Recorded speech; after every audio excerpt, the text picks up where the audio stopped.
Professor Prasanta Ray, PR, to colleagues and students is an institution in itself. The founder of the Department of Sociology at Presidency College, University of Calcutta in 1989, professor in charge of sociology from 1989 till his superannuation in 2003, guest teacher at the Department of Sociology, University of Calcutta from 1977. He also taught at the University of Burdwan in West Bengal between 1970 and 1989.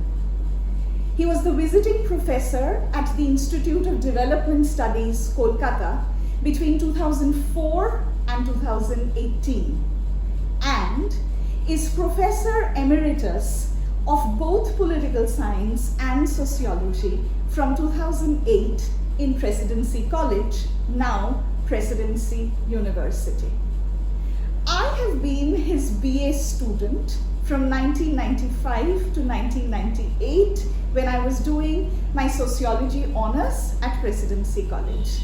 He was my PhD supervisor from 2002 to 2007, but he is my mentor and guide for life.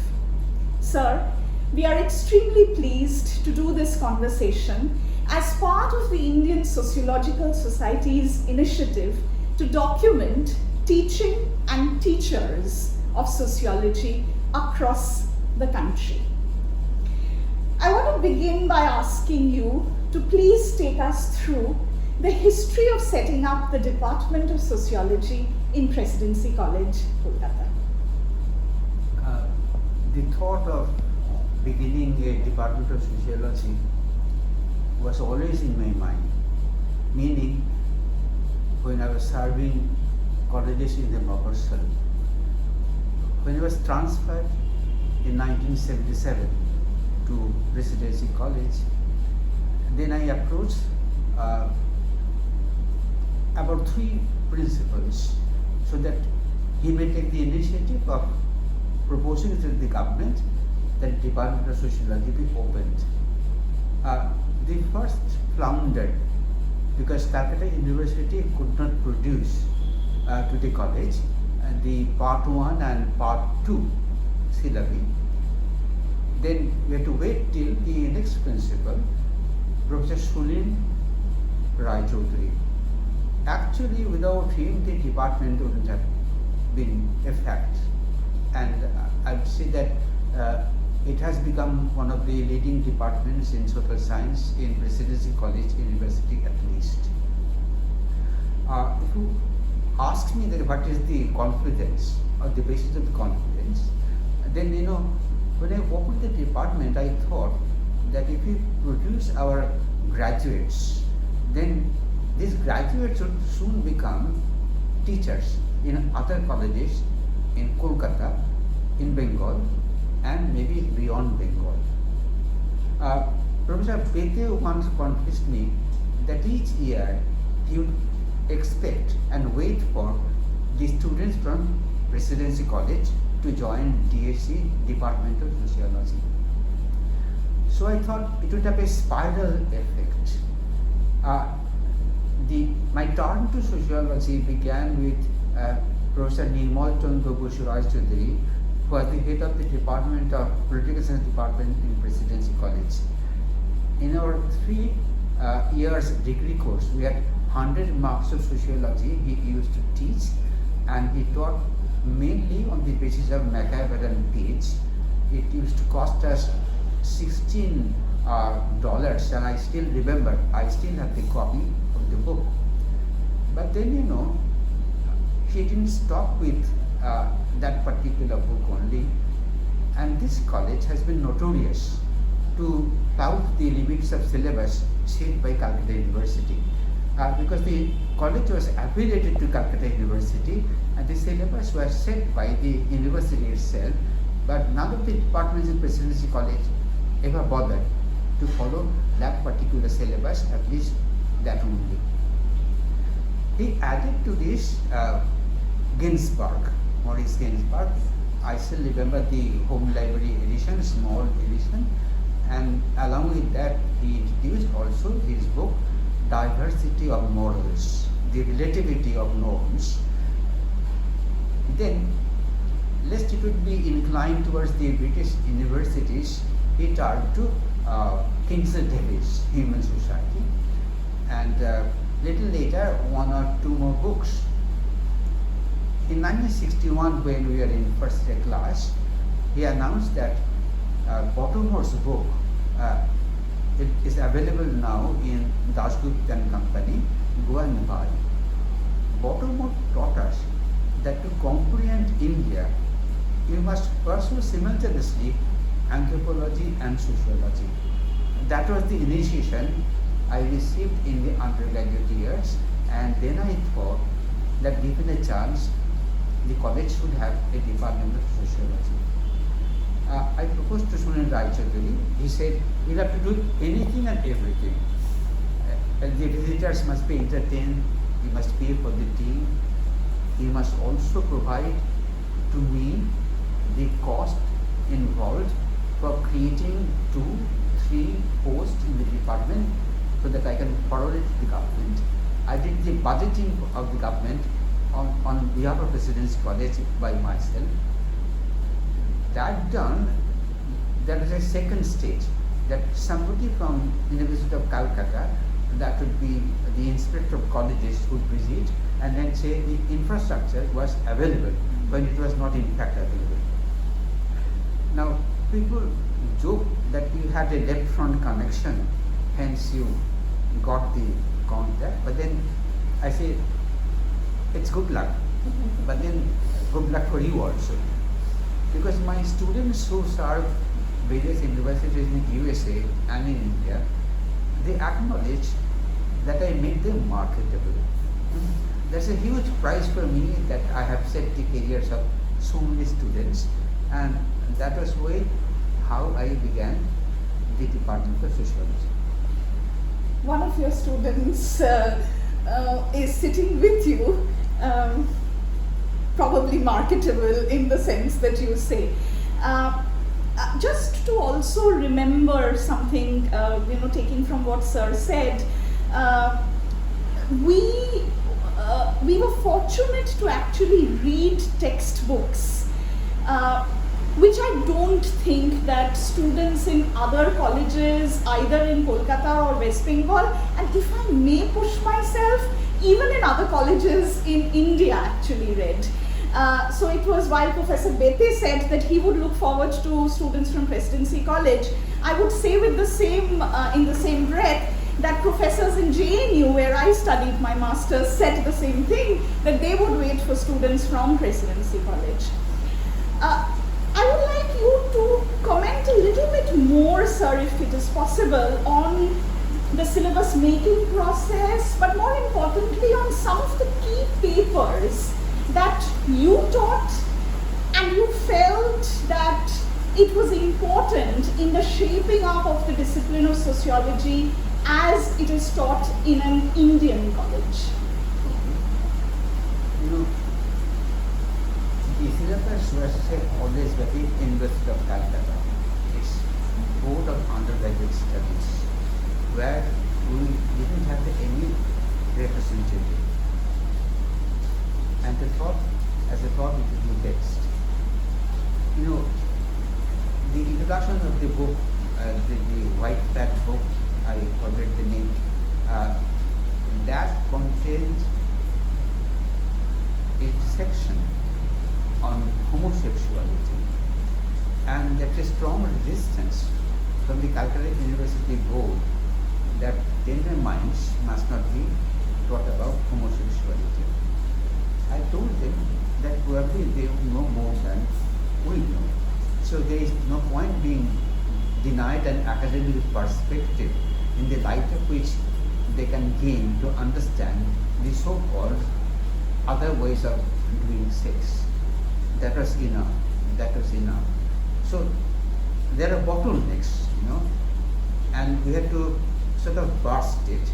And the only way we could do was to introduce our students to books, to any books, And then in Calcutta there are only two libraries which allowed access to this tract. One was the USIS and the other was the British Council Library. And we roamed to discover a book which my friend may not discover. And if I get a book, I will take the book and put it in the geography enclosure so that he never reach. That is competitiveness, right? See, maybe naughtiness also. That we did. So in syllabus making, we didn't have any hand. The hand in subverting the syllabus. That was by way of introducing new books. We had to remain.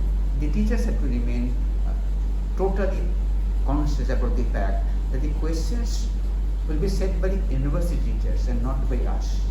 So we must not jeopardize them out of our ego that we are teachers of Presidency College. So we have to go by topic. My reading of sociology had to be enlarged enormously because there is a tutorial system typical of Presidency College, and I told all my young teachers that you must sit down in tutorial and be prepared for answering any question from any particular paper. And they were not amused. But then what I had to do, I had to read up all the text referred by the University of Calcutta in addition to the books we have introduced. For example, Giddens' that book on capitalism and social thought. See, you still remember that particular book. So that way we made a compromise between the syllabus provided in print by the University of Calcutta and as it elaborated, expanded. What has been the kind of changes that you saw happening in the curriculum since the time you began teaching till your time of superannuation? A reflection of that in some way will also probably tell us how sociology as a discipline has also evolved over a period of time, and there's at least one example that I feel in some ways want to share. When we studied Anthony Giddens' sociology, there was a section which was called the dark side of the family. Dark side of the family. And the dark side of the family talked about divorce, talked about cohabitation, and probably also live-in relationship. Clearly, over a period of time, that section in Anthony Giddens doesn't exist. So yeah, I'm just trying to ask you as to what do you see what have you seen in terms of changes? I answered the question, but before that I must tell you something. As I began teaching in the department, I realized my colleagues who came, from Kolkata University, they are not actually equipped to deal with presidency peculiarities. For example, you have to dictate, you can't dictate, right? You must speak in all this English language, right? Logical. Allow students to raise questions, in fact to provoke them to raise questions. And I have to tussle. When I found out that they are not moving up, then I started drawing teachers from large number of institutions. Here I must recall the contribution of Abhijit Mitra, and Abhijit, for example, introduced us to a book called Approaching Sociology by Margaret Colson, trying to argue that there are various perspectives. Otherwise would have been bogged down in MacIver's functionalism or Davis's functionalism. That helped a lot. A second person who did and taught throughout their time was Professor Shullo Ghosh from Joka. I am Joka. He became sick, but even then, every appointed day, he would come and deliver lectures and share his books and notes. I've made experiments with my quality third year students to teach them in the first day class. I recall the name Subrushil Rai Chaudhuri used to teach. Anybody who would be abroad, Monpit Janeja, anybody who would pass through, right, see, would be asked to deliver a lecture, but then said, not a seminar lecture. You pick up a topic and teach in a way so that nobody else has to teach it again. That is how I ensure that there is quality teaching. Anup Sinha from Economics Department, Rodot Kantor Rai from Department of History, from Kolkata University, Sujata and Devjani. So it was a large pool. What I realized months later, that though I didn't intend, they now know the interdisciplinary language, because they're coming from different disciplines, and that was an excellent help by making the students in tune with the global regime of teaching. That's what I see. I think that's a very, very valuable thought that that you say here. Two things that I would like to share. I remember very fondly doing Professor Shoilo Ghosh's classes. He used to teach to our batch Sociology of Development, and he was the first person who, I think in the first or the second class, taught us the difference between growth, evolution, progress and development. And I think I still remember, and in any occasion that I get in my own teaching, I try and tell students that these are not synonymous words. All of these words are different. The other is what you said, which probably was a latent function of bringing so many teachers from so many different disciplines, bringing in interdisciplinarity within sociology has actually helped so many of us who have not had our first jobs in departments of sociologies. We've had jobs in engineering departments teaching sociology. I myself had a job in the West Bengal National University of Juridical Sciences teaching sociology to law students. There must have been students from our department going and teaching sociology to management students. So that interdisciplinarity was not something that we actually understood as interdisciplinarity when we were students, but when we became teachers, we understood how to draw in on sociology's interdisciplinarity.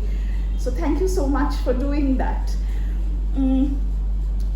As an extremely revered teacher, and one can tell that for a fact as to how PR is loved among his students across generations. Oh, you are PR's student is literally a phrase in the larger sociology community. How do you remember your students, sir? Student profiles, student aspirations, concerns that students would have shared with you. I remember you did not even have time for lunch because students would always hover around your cubicle. So how have you seen students to Presidency College coming, changing over a period of time? Let me begin with the parents first. Okay. When the department was in the first year, the classes had begun, parents would come with anxious faces. Eta pore ki hobe? What they will do with a degree in sociology. I said, and most of the students I picked up were very good in writing English. I even seduced students from the list of English language students, parents, that you send the daughter or the boy to our department, then he or she would have two valuable currency. One is the language of social sciences and the other is the imperial language. They now all concede that I made a very significant contribution that way, that you can converse in both in the imperial language and in the language of the social sciences. Now, sociology, globally speaking, didn't enjoy a huge rank. See, Pierre Bourdieu wrote a book in 1984 called Homo Academicus, and then he listed sociology as one of uncredentialed disciplines in the lower corner. He was very famous for plotting. He used to take a paper and put the dots and say, this is the lower left corner where sociology is located. That is the point he made. I do not know as yet whether sociology has improved its global standing. I suppose it has, because it has infiltrated almost all the social sciences and the natural sciences and humanities also. That being so, the game I played was worthy of taking, I think, and I got a risk, when the 25th year celebration was being held in our college. Then we had famous teachers from D school. They came and he put me a question: how did you master so much of courage? Right? See, I said I was confident about the quality of students of Presidency College as a whole. Even a bad teacher may not produce a bad student. In fact, we had our economics professor Deepak Banerjee. He used to say, poorer the teacher, better is the student, because he is learning all by himself. That's a great romantic experience on my part to begin a department of sociology and actually to see it grow, not as I liked, but as the market would demand, but not in a barbarous sense of the term. What I want to add that when the department was opened, there was no room allocated to the department. So what I would do, I would beg, hunt for classrooms not being used, say between 11:40 and 12:30, move to that room, then over to another building, and then to another room. Only Professor Sunil Rajshuduri, then he created a space for me in the new building called Netaji Subhas building.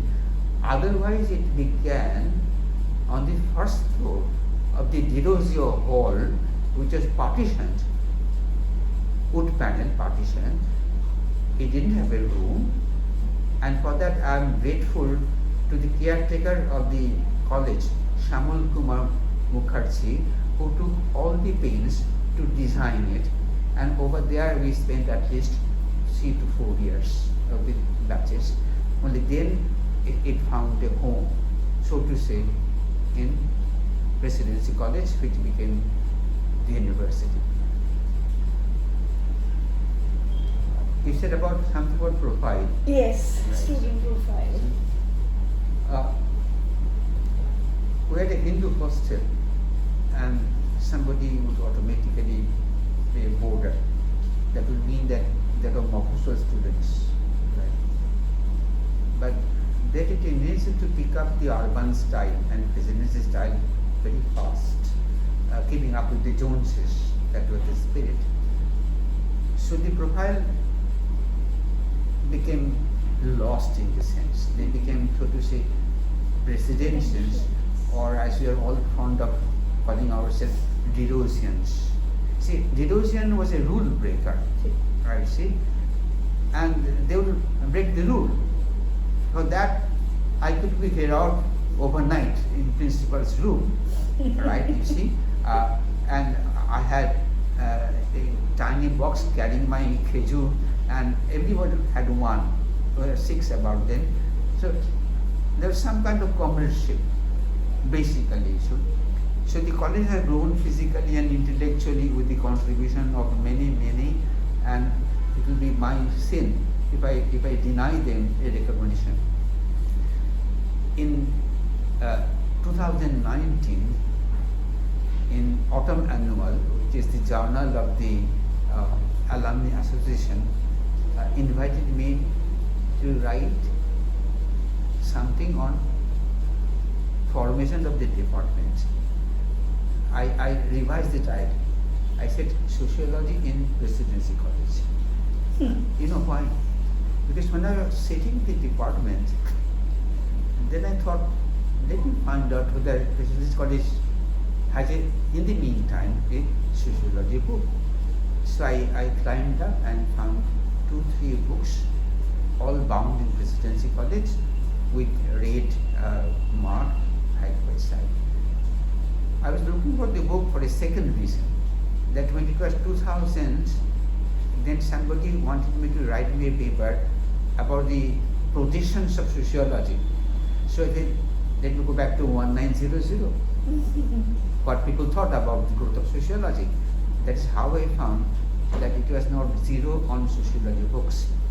One reason could be both Radha Kamal Mukherjee and Binoy Kumar Sarkar were students of English and history in Presidency College in early 20th century. Maybe because of such courses, these books were bought to the Presidency College, and they were located then in the Economics and Political Science Library, thinking that would deliver sociology books to sociology students. So it is a huge history, and if you read that particular article, you'll find that I've listed everybody who has contributed to the department in recognition. And if it would be possible to upload the paper to the website, you may find out from Moitre, that would be a good history of Presidency College Department of Sociology. Absolutely. Definitely we will try to do that together with this interview, we'll upload your article on the department. On the discipline in Presidency College. On the discipline in Presidency College. But one is also, wanting to say here that you mentioned Radha Kamal Mukherjee and Binoy Sarkar. We were one of the only courses in sociology which had a full half course on Indian sociological thinkers. And in some ways one feels extremely grateful that we actually studied Radha Kamal Mukherjee, Dhurjyoti Prasad Mukherjee, Nimal Kumar Bose, Binoy Sarkar as important pioneering Indian sociological thinkers way back in the late 1990s, in the mid 1990s. I don't think, when I went to do my MA in JNU, I don't think there were any other students who have had a past degree in sociology who have actually done an Indian sociological thinker course. So that was, That's why we are grateful to the volume edited by Omar Kumar Mukhopadhyay. Right. The Bengali intellectual tradition. Right. So that, and I would also think, in some ways you did not reflect so much upon the courses that you taught. But what I do remember is we had a full, and this was way before the semester system, so teaching was also different. The processes of teaching were probably also different.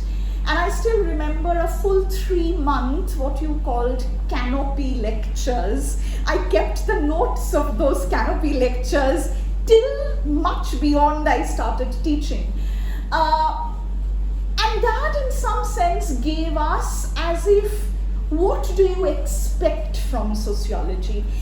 As if in some ways responding to that question that I'm sure not just I, but so many of us would get in those years, what do you study in sociology? I think I was tired answering that question to all my friends and family. What is sociology? And as if that canopy lecture was not just doing that, was doing that and more in terms of grounding ourselves in the discipline, creating an interest in the discipline, telling us that it is not just a discipline, it is also a tool of analysis. It is, if you know this, then you will look at the world differently, and if I may add, we'll see life totally differently. Life would change if we study sociology. That's, I think, something that you and the Department of Sociology in Presidency College have taught us.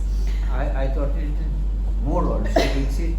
I used to teach my students that if you read Machiavellian page, you get an American example. Can you think of an Indian example which will correspond?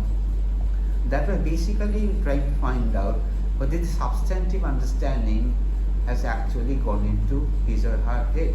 Only he can have a second example from another culture, you know. I mean, I became alert up after reading Baltimore, you see. And that's a great, expansion of mind and thinking. That was done, continuously being done. And some students picked up, some students did not pick up. Some students regret they should have been a better students then. But then most of the time, naughty boys in undergraduate became very serious in postgraduate in DSC. That I have found out. Very much. See. And serious girls in undergraduate remain serious girls in postgraduates and beyond. And beyond. Which actually makes me ask, as we are coming towards the end of this conversation, But you must also remember that most of the students who got admission, they didn't have any exposure to sociology in their school days. Yes. Because sociology was not a school subject. Right, and that was an advantage. Totally.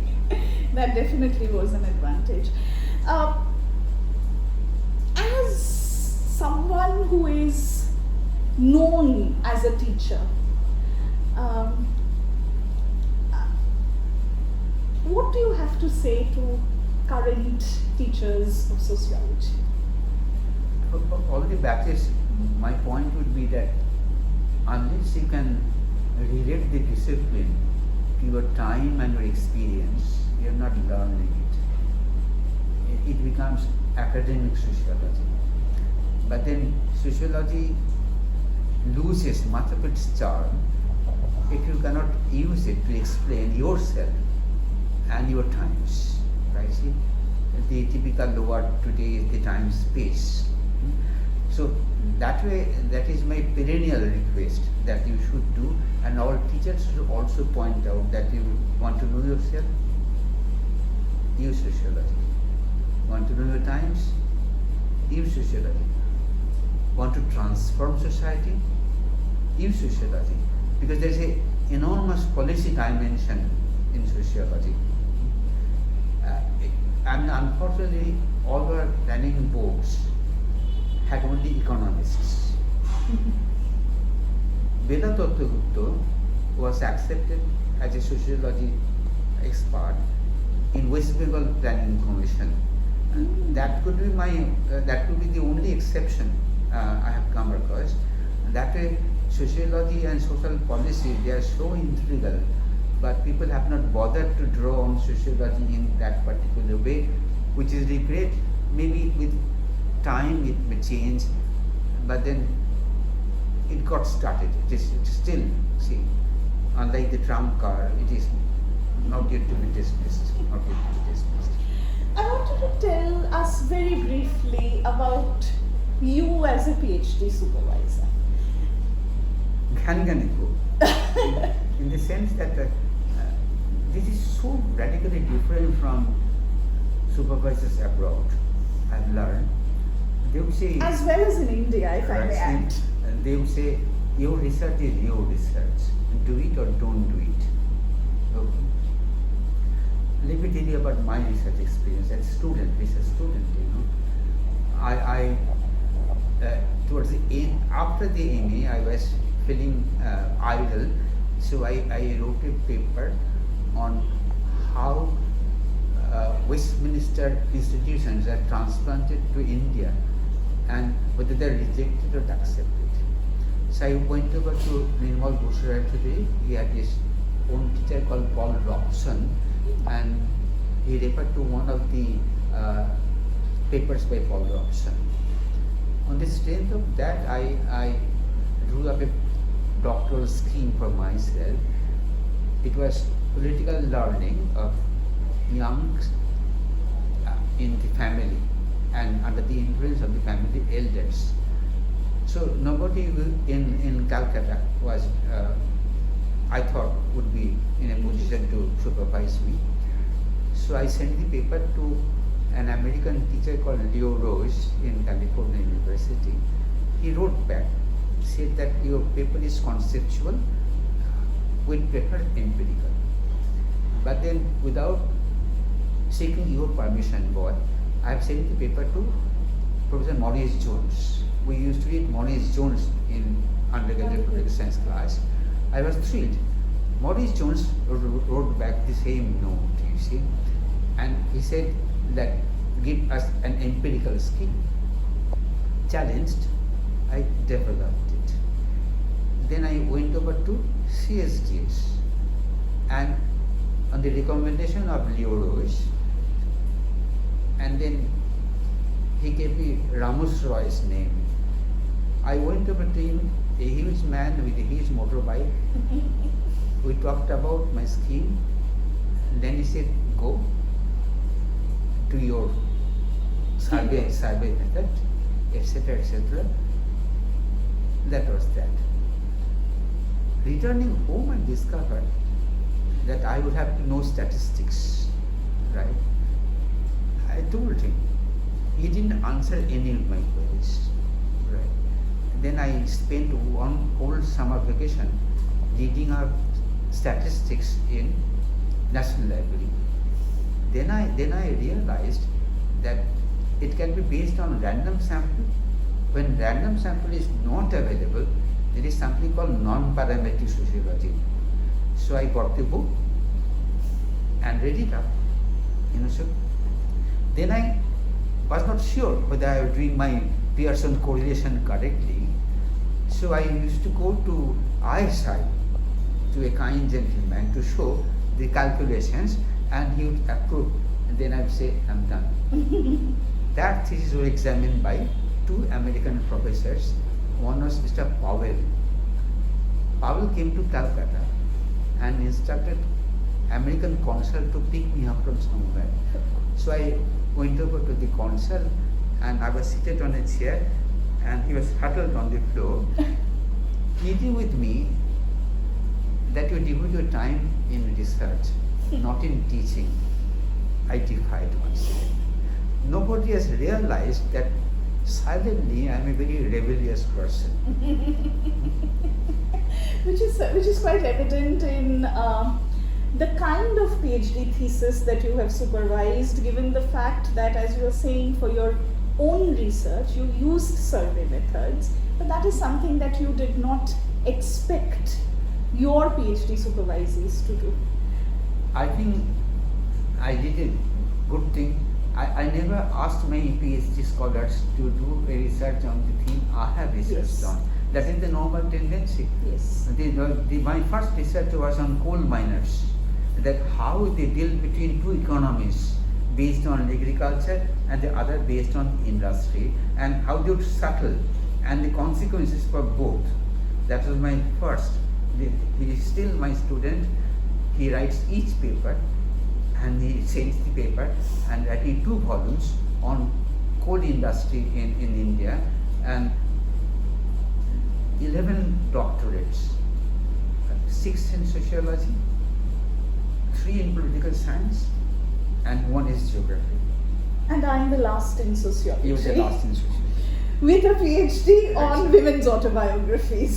See, so I'm neither monolithic or I'm omnivorous, so to say. See? Or rebellious. Always, you see, because research scholars they give us feedback also, and our cultural hal dhore thaka, that they do not miss the basic grammar of producing a thesis, and in fact, I think more should be done. Exactly, and which is something that you did tremendously, consistently. You were never absent as a supervisor. So how are you doing and practicing sociology now? Because that's the only thing that you know to do. See, that will take us about 5 minutes. Maybe I was becoming bored with the social sciences, and then I thought that what about asking different questions. There's a background to that, when I passed my MA in Political Science, then in the meantime I had met Professor Ray. He had come to deliver a lecture on class conflict in industrial society. I wrote to Bete, can I join for another MA? He inquired about my father, and my father also told me that in 1966 he would be retiring. So he would earn to contribute to your home. By creating a department of sociology, I have compensated something I couldn't get in 1966. Similarly, when I was in class 2, my drawing teacher beckoned at me and said, teach the class how to draw a fish.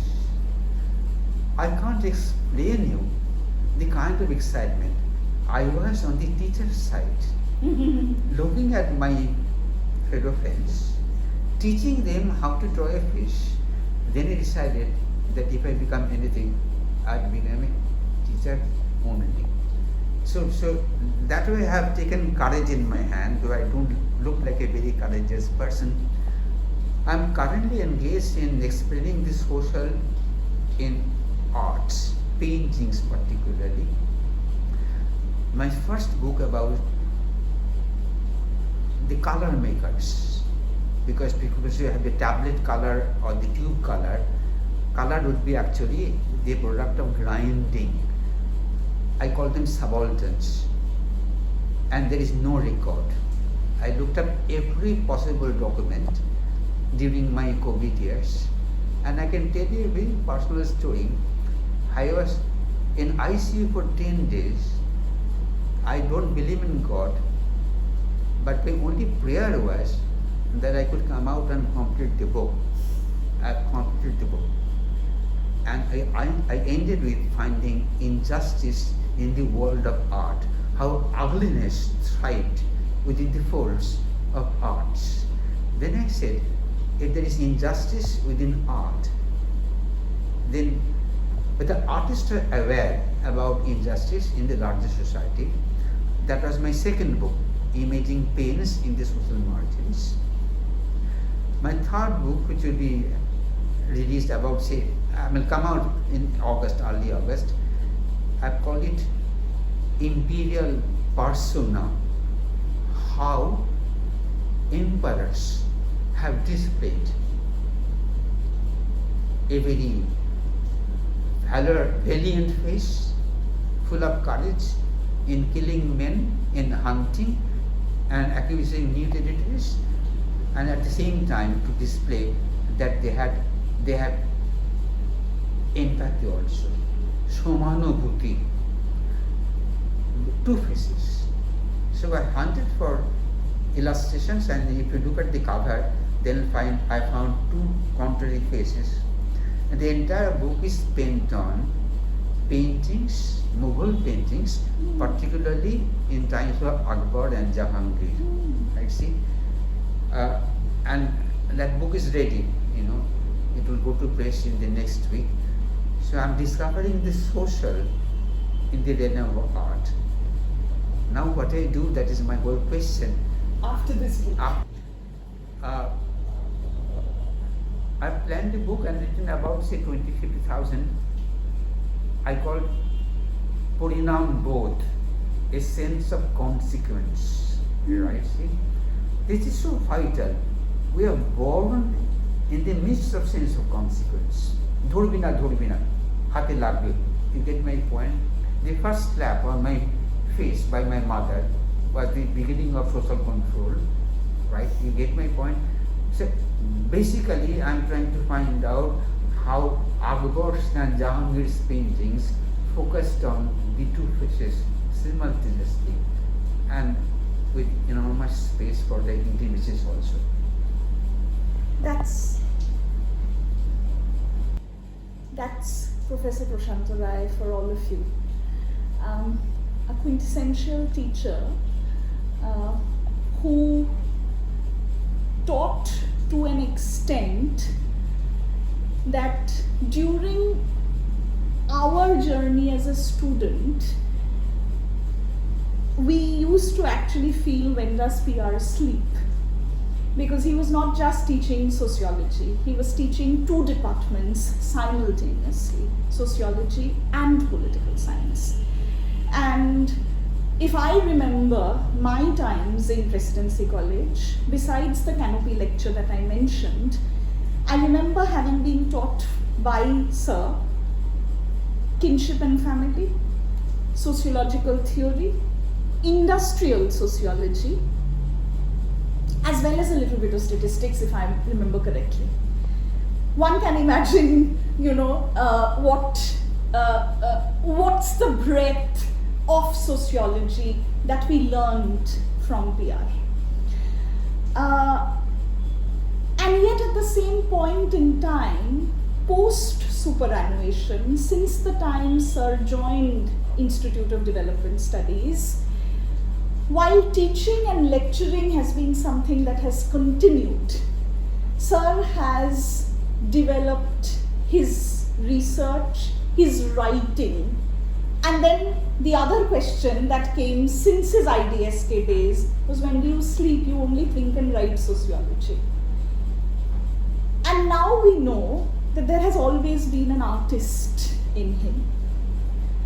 And while the books that he's churning out in the last four that he mentioned, the fourth is yet to come, while we see that these are books around art, painting, but labor intrinsically, larger questions around human life and living, which is something that he has constantly done. He has brought to us the concept of greed in a way that I don't know any other sociologist has. Or he has brought to us the concept of protoho, or everyday life worlds. A concept, the sociology of everyday is a concept that so many scholars use these days. And yet Sir, I think, in that book called Protoho, Everyday Life Worlds, brings to us the larger conceptual and theoretical matrix of the everyday life world. We can only hope that Sir's artistic sociological journey continues and we get benefited from his writings as much as so many of us around the globe have learned from him sociology. Thank you very much, Sir, for spending your time.